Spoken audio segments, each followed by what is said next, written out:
갤럭시 S23 모델을 대충 한 6주 정도 사용을 해봤는데 이상하게 울트라보다 기본형인 S23에 손이 더 많이 가더라고요. 이유가 있는데 사실 이 부분은 취향의 영역이 아주 크다고도 볼 수 있어요. 그리고 평소 스마트폰 사용 패턴에 따라서도 저와 완전히 다른 의견이 충분히 있을 수도 있고요. 하지만 제품은 최대한 객관적으로 봐야 될 것 같으니 오늘은 갤럭시 S23 기본형의 디자인과 성능 그리고 카메라를 간단하게 살펴볼게요. 왼쪽이 S23, 오른쪽이 S22예요. 앞에서만 보면 갤럭시 S22와 S23을 구분하기 쉽지 않아요. 몇 년 전부터 새로 출시하는 스마트폰이라고 해서 디자인을 완전히 변경하는 게 아니라 꼭 자동차 마냥 페이스리프트로 부분 변경을 하고 일정 주기가 되면 디자인을 통째로 바꾸는 게 당연해졌어요. 그래서 한두 세대 전 모델 같은 경우는 현행 모델하고 진짜 큰 차이가 없고 자세히 살펴봐야 구분할 수 있는 경우도 꽤 많아요. 갤럭시 S23도 마찬가지로 부분 변경 수준이에요. 크기랑 두께를 보면 세로 길이가 0.3mm 늘어났고 무게가 1g 늘어났는데 수치상으로도 상당히 미세한 수준이라 실제로는 체감이 없어요.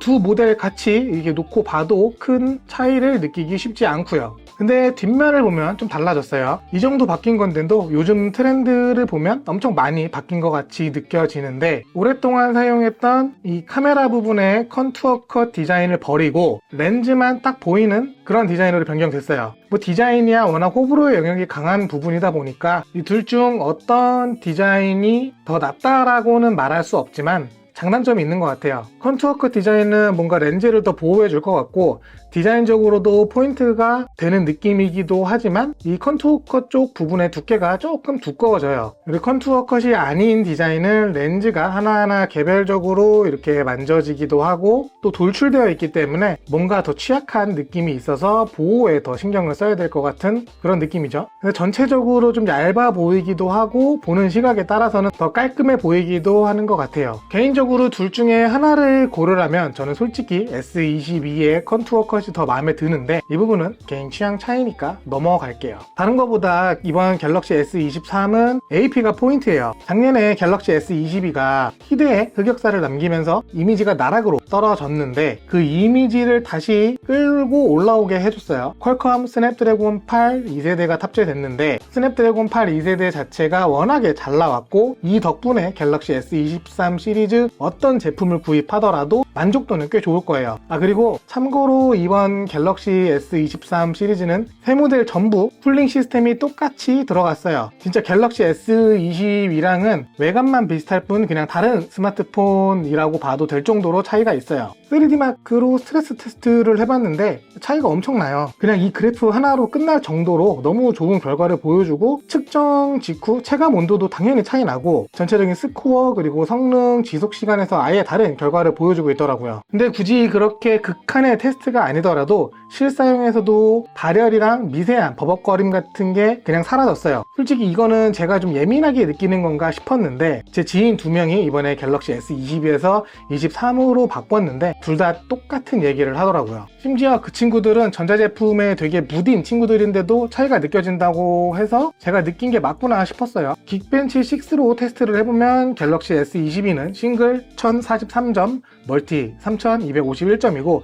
S23은 싱글 1806점, 멀티 4678점이네요. 아이폰 13 프로랑 비교를 해보면 싱글은 2296점, 멀티는 5607점으로 점수는 사실 참고 정도 하시면 되는데 이게 긱벤치가 5에서 6로 올라가면서 원래 이 정도의 격차는 아니었는데 벤치마크 방식을 바꾼 건지 좀 격차가 좀 더 늘어나더라고요. 그래도 긱벤치 같은 경우는 어느 정도 믿음이 있고 측정 방식에 차이가 생길 수 있는 거기 때문에 이 부분은 참고 정도로 봐주시면 좋을 것 같아요. 그래도 확실한 건 전체적인 사용에서 상당히 쾌적해졌다는 게 포인트죠. 차세대 폴더블 라인업에도 같은 AP가 들어갈 것 같은데 그것도 기대할 만 하겠죠. 또 카메라는 사실 그렇게 확 와닿는 부분은 정도는 아니긴 해요. 최근 스마트폰들의 카메라가 대부분 상향 평준화된 상태라 드라마틱한 변화를 느끼기는 쉽지 않은데, 중요한 건 센서예요. 울트라 모델은 나중에 뭐 따로 또 설명을 드리겠지만 정말 여러모로 카메라에 대한 놀라운 점이 많은데, S23과 S23 플러스의 카메라에 뭔가 기대하고 있는 게 있다면 조금 그 기대치를 낮추는 게 좋아 보여요. 일단 센서 자체가 이 갤럭시 S22와 동일한 센서예요. 그러면은 갤럭시 S22, 갤럭시 Z 폴드 4, 그리고 갤럭시 S23까지 같은 센서를 사용하고 있다는 건데, 물론 전부 다른 AP가 탑재되는 거라 후보적 결과물에서 좀 차이가 있을 수는 있어요. 일단 S23과 S23 플러스는 광합 줌은 최대 3배, 디지털은 최대 30배까지 지원을 하는데, AP를 이용한 후보정 덕분에 뭐 큰 차이는 아니지만 조금 더 깔끔해졌더라고요. 뭐 디지털 줌이기 때문에 둘 다 뭉개지는 거는 당연하고 후보정이 엄청 많이 들어간 건 동일하지만, 두 사진을 비교해서 보면 S23 쪽이 조금 더 선명하고 글씨도 조금 더 또렷하게 보이는 그런 느낌이에요. 센서가 같은데 이런 결과물에서 차이가 난다면 AP의 힘이 크긴 한 것 같아요. 저조도 환경에서 촬영한 사진도 꽤 잘 나왔어요.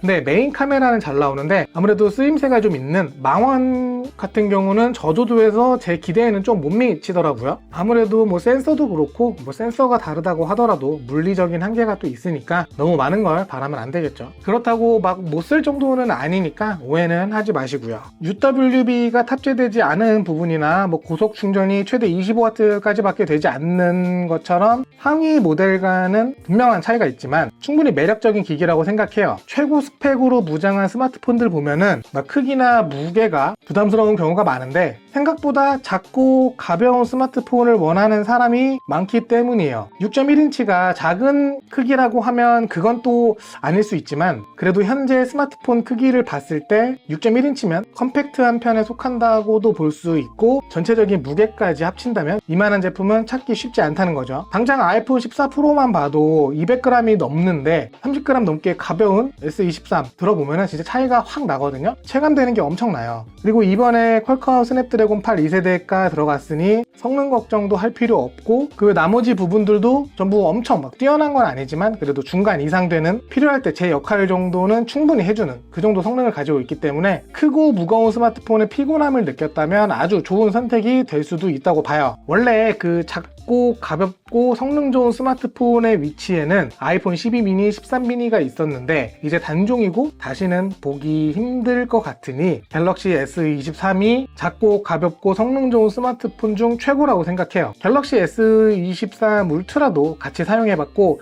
이 다음에 사용 후기를 말씀드릴 건데, 둘 다 사용해본 입장에서 개인적인 취향을 말씀드리자면 저는 S23 기본 모델을 선택할 것 같아요. 군더더기 없이 아주 마음에 들었어요. 그럼 제 결론은 여기까지고 오늘 영상도 여기까지 할게요. 시청해주셔서 감사합니다.